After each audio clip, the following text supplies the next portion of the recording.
freundlich sein. Ja. Herzlich willkommen zu einem neuen Video. Heute keine Mechanik, keine Burnouts, keine Donuts, kein Skifahren, sondern eine kleine Fragerunde. Wir haben ja die letzte Zeit mal ein paar Fragen gestellt auf Instagram und genau in der YouTube-Community, was euch denn interessiert. Wir müssen ja auch mal Projekte durchsprechen, die wir dieses Jahr so machen oder was geplant ist. Und da würde ich sagen, quatschen wir einfach mal darüber. Fangen wir an mit den Fragen. Ich habe einfach mal ein paar Screenshots und so weiter gemacht von dem ganzen Zeug. Und da würde ich sagen, ich gehe so ein bisschen durch. Wir überspringen 2, 3 Doppelfragen und dann geht's los. So, erste Frage. Bei einem E46 M3, SMG oder Schaltgetriebe? Ja. Das ist die Königsfrage auf dem Gebiet E46 M3, muss ich ganz ehrlich sagen. Jeder, der kein SMG gefahren ist, darf kein Wort über einen SMG verlieren. Ist einfach Fakt, weil es gibt so viel Gehate oder schlechtes Gerede. Oh, SMG kauft, der kann SMG. Das sagen dann Leute, die in ihrem Leben noch niemanden im SMG gesessen waren, geschweige denn den Schaltknopf angelangt haben. Ist auch bei vielen Sachen so, dass Leute gerade vorhin, ihr wisst selber, über Sachen erzählen, auch hier gerade mit diesem Crank-Up-Zeug, fragt nicht, was wir für Anfragen und der hat das erzählt. Menschen, die bei Siemens im Büro arbeiten, haben erzählt, dass es mit dem Crank-Up und das muss eigentlich anders und ich mir, okay. Genau, Schaltgetriebe oder SMG, ihr kauft euch, was euch Spaß macht und wenn ihr noch kein SMG gefahren seid, dann würde ich sagen, überzeugt euch selber. Vielleicht hat ein Freund oder irgendjemand ein Auto mit einem SMG, also einem M3 oder ihr seid bei einem Händler und fahrt einfach mal eine Probe und entscheidet euch dann einfach oder entscheidet es für euch selber, wollt ihr ein SMG oder ein Schalter. So würde ich jedenfalls machen.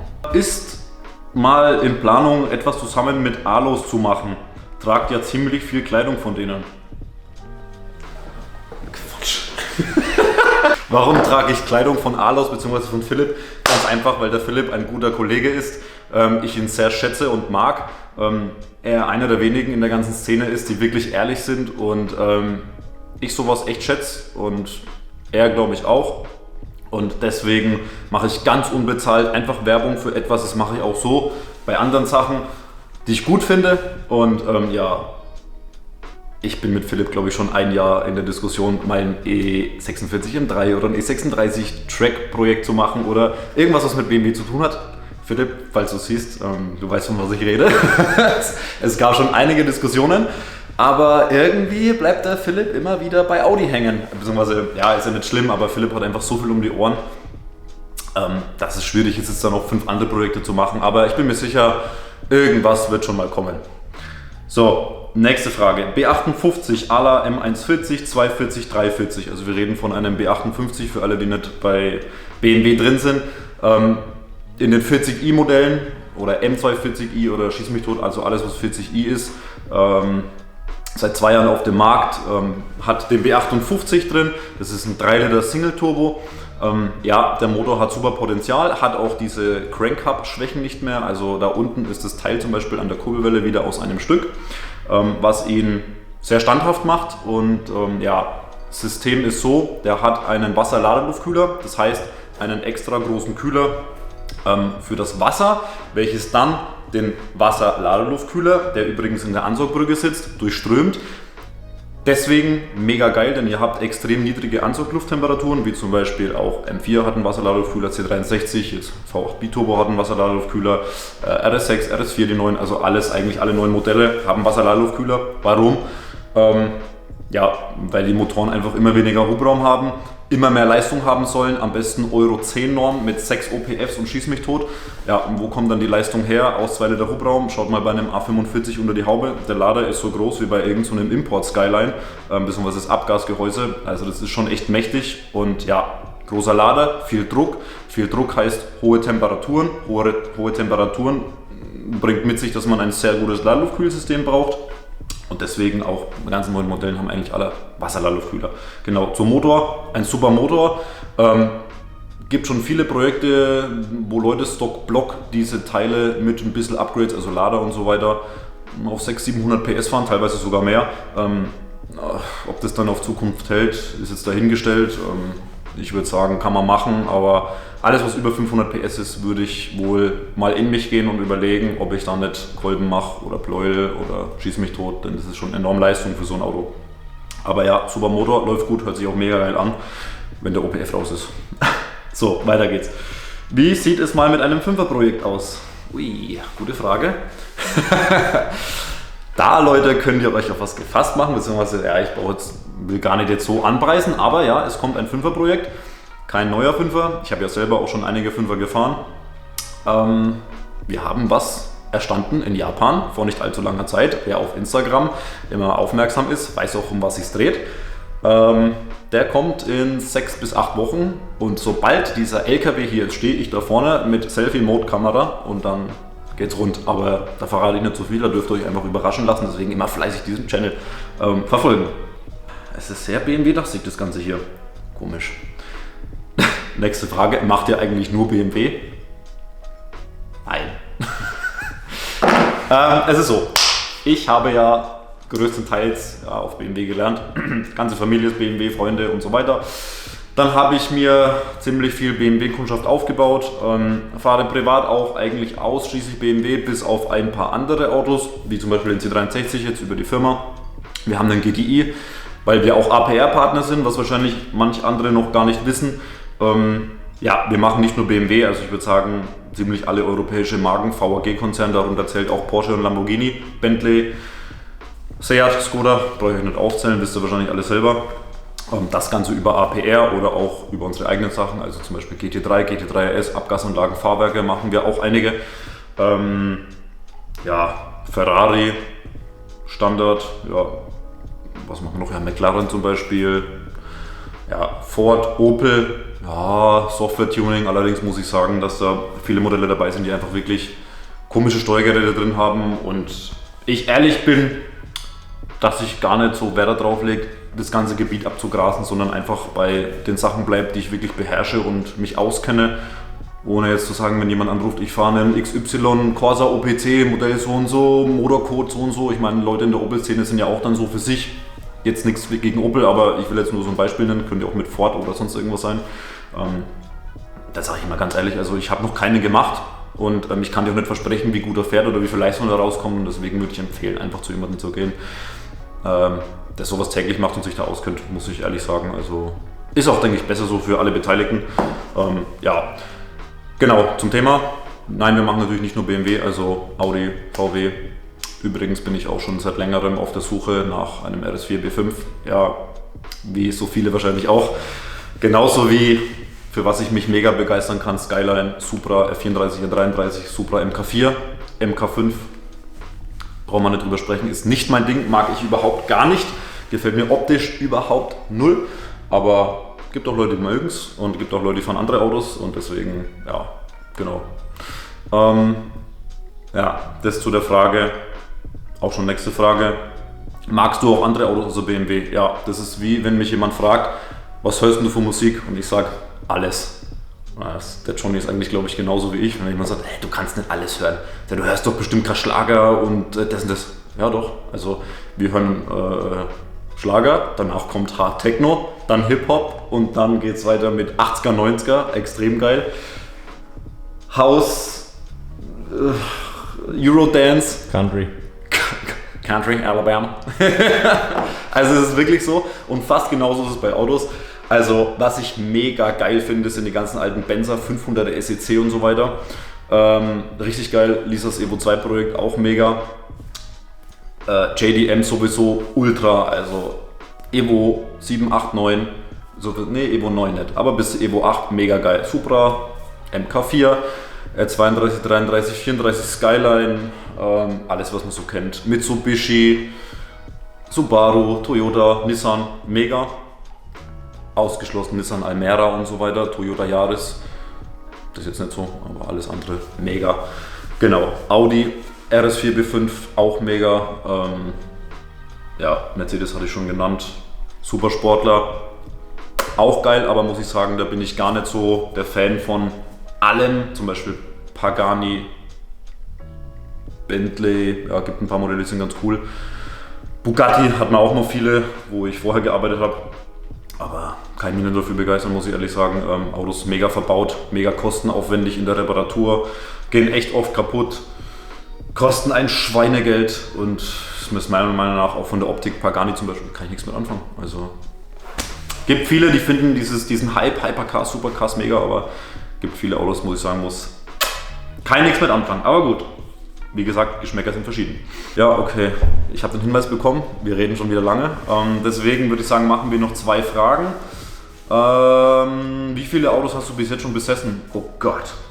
Ganz schlechte Frage, ich habe nicht mitgezählt. Es waren wahrscheinlich weit über 40.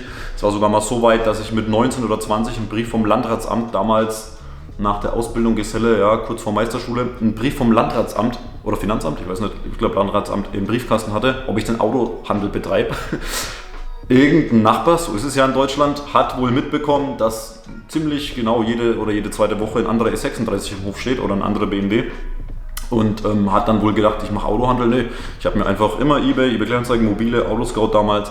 Oh, der ist geil. Dann war immer, ihr wisst oder manche kennen es, das Auto ist geiler als das Auto ist geiler als das und dann ist es so, dann hast du diesen Flow und ja.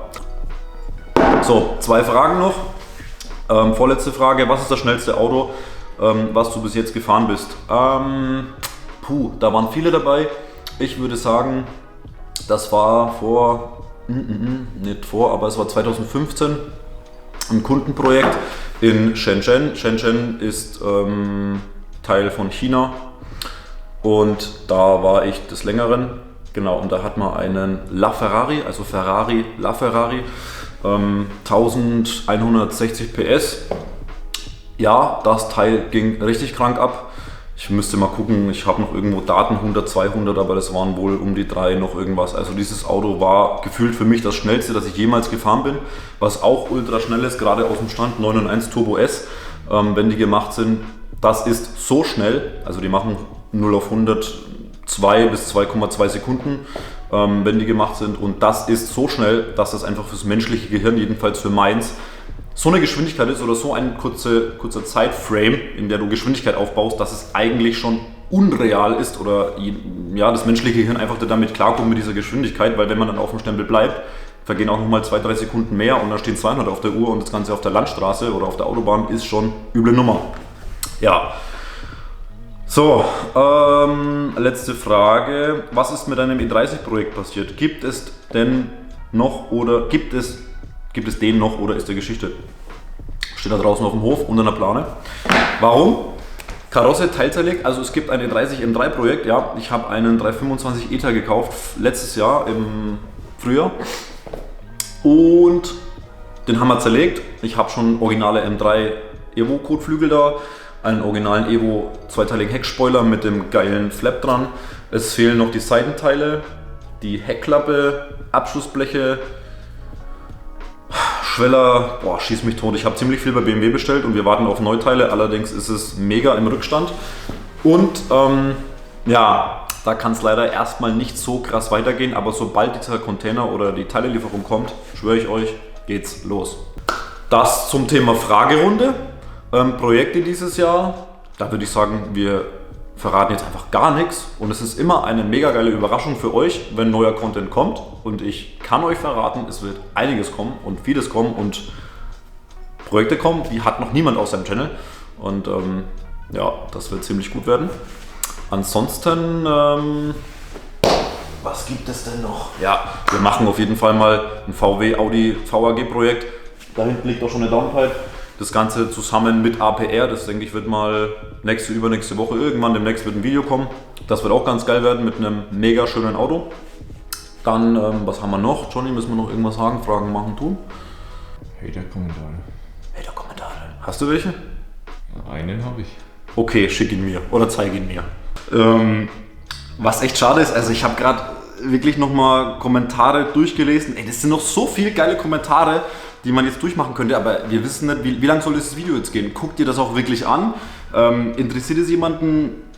Ist Lisa bei dir angestellt und ist sie bei dir Kfzlerin oder nur Kamerafrau? Nein, Lisa macht bei uns die Buchhaltung und ihre eigenen Projekte.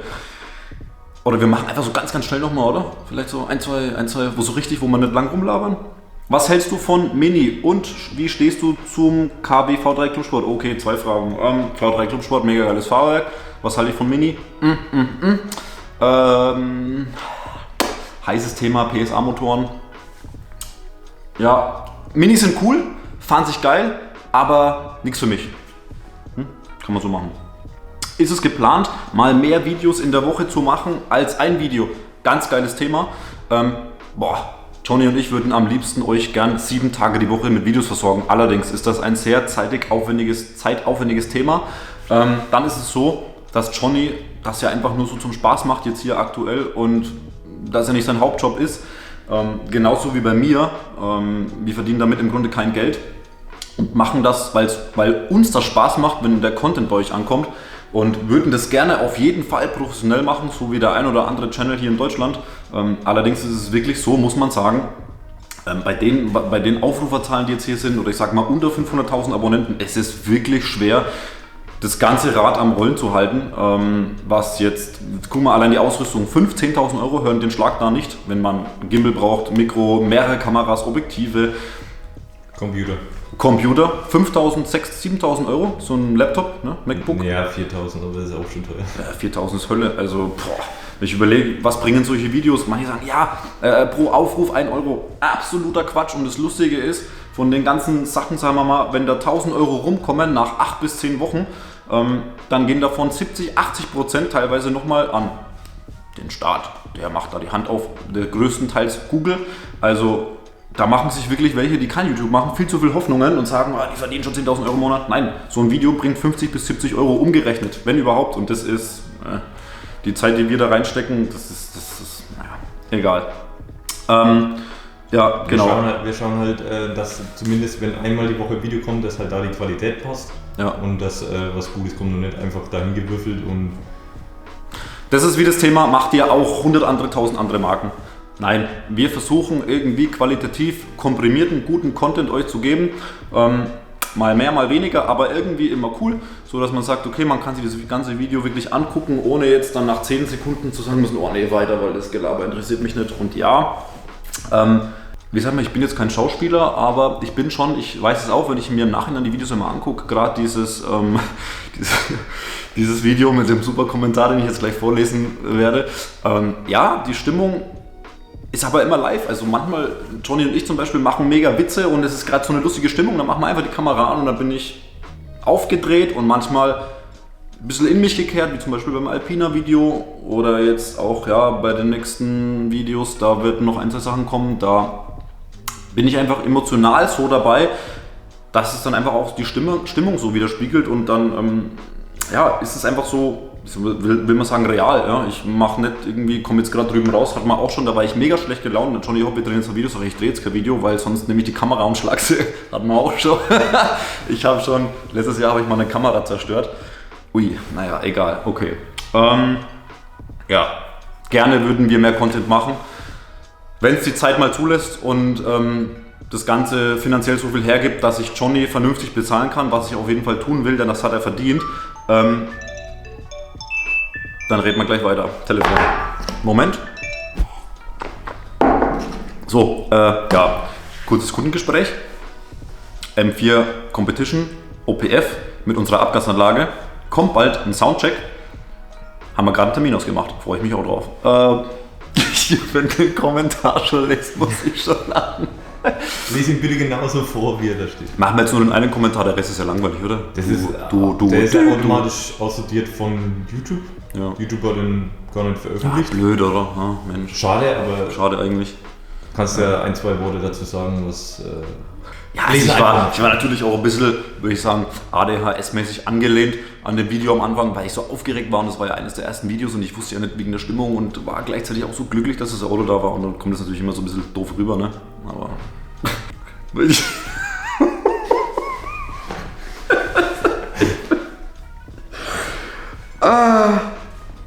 Ich muss es ja normal vorlesen können. Okay. Oh Gott. Muss man wieder mit so einem richtigen Ton eigentlich, ne? Okay, pass auf, also los jetzt. Mach dich, es steht wortwörtlich so da, ohne Satzzeichen, mit einer Grammatik, das könnt ihr euch nicht vorstellen. Mach dich nicht so wichtig, du Pisser. Du dieser, nein, dieser. Oh je, nein, dieser. Verpiss dich mit deinem Japan-BMW. Das ist konstruktive Kritik. Damit können wir, also du und ich, Johnny und ich, auch was anfangen. Da muss ich wirklich sagen, wir verpissen uns jetzt komplett mit unserer Japan-BMWs, weil nein, dieser, das ist ja voll... Mach dich nicht so wichtig, Alter. Ne? Was dieser, nein, dieser ist jetzt Video vorbei. Muss auch mal sein. Wir ziehen ja eigentlich keine Leute in den Dreck, machen wir auch in dem Fall auch nicht, aber ich bin der Meinung, dass wir eine sehr, sehr coole, geile Community haben. Hater gibt's immer und was ich auch mega geil finde, diese Kommentare tauchen ja für viele Leute auch auf dem Channel nicht auf, aber wir können es uns ja, weil YouTube die gesperrt hat, aber uns werden die ja angezeigt. Aber das ist geil, das macht ja auch Spaß, das belebt das Geschäft und damit muss man leben, aber ich finde es einfach immer lustig, weil diese Menschen, die immer sowas schreiben, die schauen am Laptop dann immer, da glühen die Finger, weißt du, und sobald die dann hier stehen, ja, also eigentlich, ja, was kann jetzt so. Das ist geil, ne? Aber das macht ja auch Spaß und uns interessiert es einfach überhaupt nicht. Wir machen uns mega immer drüber lustig über solche Sachen, über diese ganzen Hate-Kack-Dinger und ja, ich liege auch abends nicht im Bett und weine, also doch, ich weine schon, aber vor Lachen halt einfach.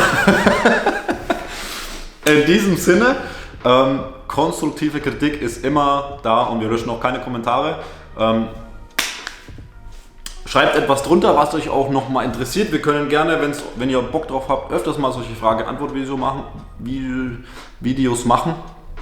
Der Kaffee war ohne rum. Nur manchmal bin ich so schnell, das ist typisch in Franken. Was ist das? Gott. Ja, der Johnny und ich, wir holen uns jetzt ein Schnitzel und ein Cordon Bleu. Schön mit Pommes, Schnitzel mit Pommes. Wiener Schnitzel. Das blenden wir jetzt mal kurz ein, was wir uns jetzt beim Hansi holen. Und danach drehen wir ein Video. Da, uff. Seid gegrüßt. Ui, ist das was? Hoffentlich hat jetzt nicht irgendjemand Hunger, weil das ist ein fränkisches Cordon Bleu und man muss hin, das muss man hören. Oh, Arröscher Bananen. Moment, jetzt pass auf, jetzt kommt das Beste. Das muss jetzt richtig schallern, ne? Muss ja richtig Porn jetzt werden. Ey, ich film das jetzt. Ja, okay.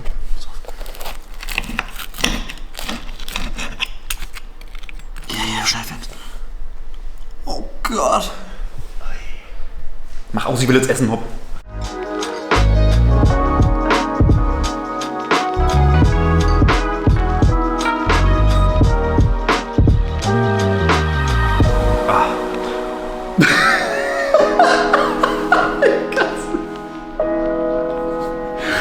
Oh Gott!